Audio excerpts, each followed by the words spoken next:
Hey guys, it's Kriti Sharma, welcome back to my channel creative learning. यार I am really sorry, मुझे snow suit पहन के video बनाना पड़ रहा है, बट इस चीज से कोई फर्क नहीं पड़ना चाहिए।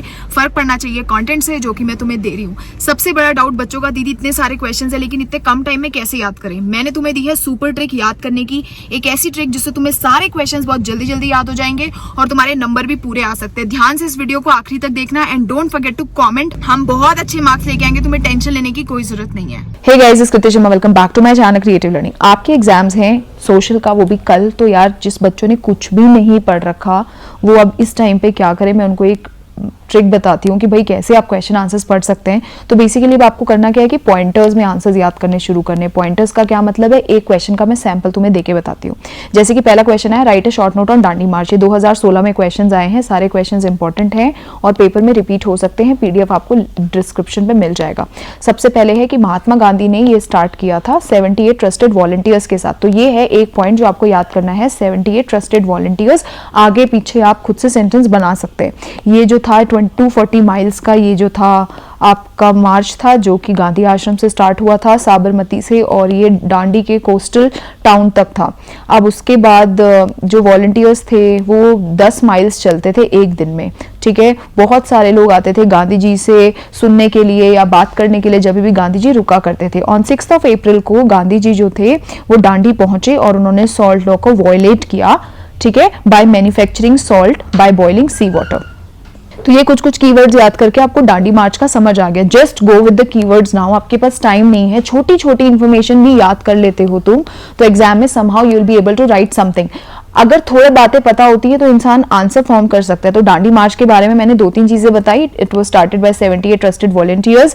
240 माइल्स का ये जो मार्च था, ये जो गांधी आश्रम से स्टार्ट हुआ था to the coastal town of Dandi. ये जो वॉलंटियर्स थे ये कम से कम 10 माइल्स अ डे चला करते थे। जहां जहां पे गांधी जी रुकते थे ये लोग इनसे गांधी जी से बात करने आते थे, सुनने के लिए आते थे।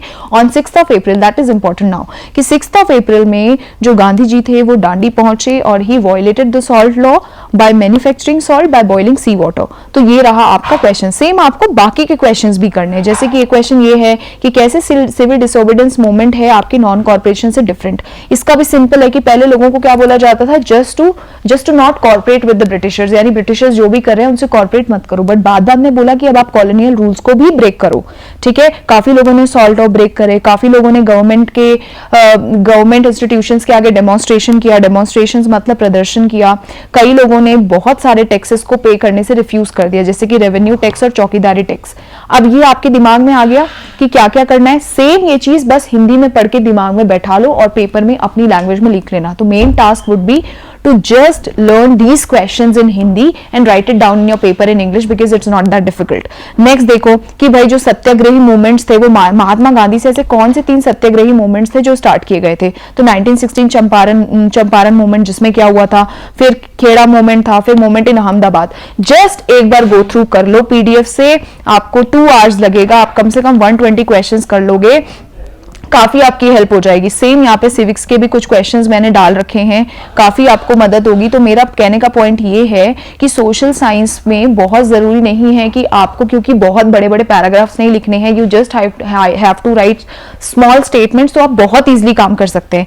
जैसे कि अगर मैं आपको कुछ क्वेश्चंस बताऊं कि भाई what is vertical division of power, तो वर्टिकल डिवीजन ऑफ पावर क्या होता है कि डिफरेंट लेवल्स में जो पावर आपकी डिस्ट्रीब्यूट होती है उसको हम वर्टिकल डिवीजन कहते हैं।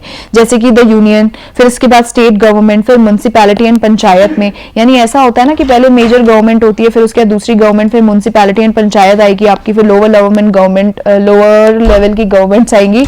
तो वो सारी चीजें आपको करनी है। मैंने सारे पॉइंट्स में ही लिखे हैं। Explain any 3 consequences of majoritarian policies adopted by Sri Lankan government. क्या क्या कॉन्सिक्वेंसेज थे, तो उसको इंडिपेंडेंट कंट्री 1948 में बताया गया था। गवर्नमेंट जो इलेक्ट होती थी वो मेजॉरिटेरियन होती थी और इसी वजह से वहां पे सिन्हाला सुप्रीमेसी थी। ये सारी चीजें मैंने ऑलरेडी डाल रखी हैं, आपको बस इसको हिंदी में पढ़ना है, then write it down in points.